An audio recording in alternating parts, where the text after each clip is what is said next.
Baguio beans with carrots, my own version. Another gulay recipe na naman po ang niluto ko ngayong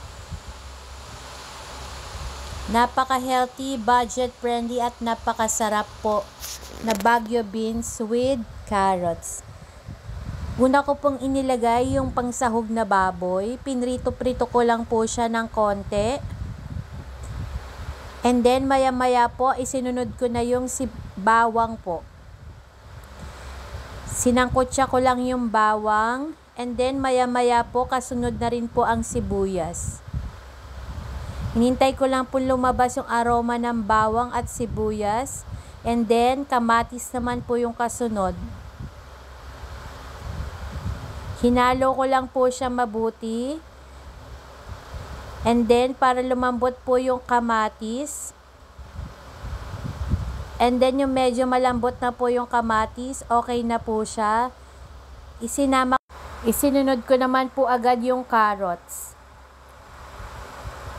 Isang buong carrots lang po yung nagamit ko dyan.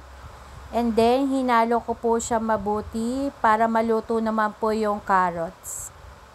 Siguro niluto ko yung carrots for about mga 3 minutes. And then, isinunod ko na po agad yung Baguio beans. Napaka-healthy food po nito. Gulay recipe. Hinalo ko po siyang mabuti para evenly yung pagkakaluto po ng carrots at ng Baguio beans.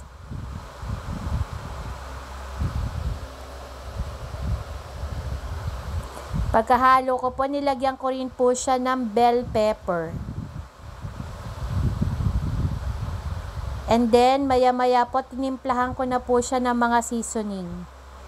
Paminta, garlic powder, konting magic sarap, at isang pork cubes. Nilagyan ko rin po siya ng konting tubig. At ang hindi mawawala ang Dato Puti Oysterific Oyster Sauce. Napakamura po nito, isa-isang pack.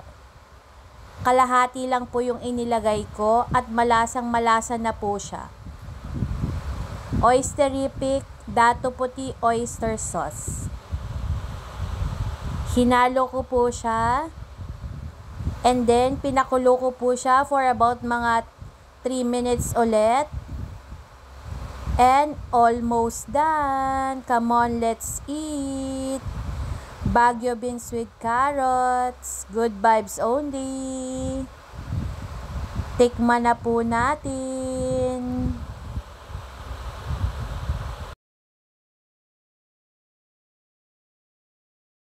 Unang subo.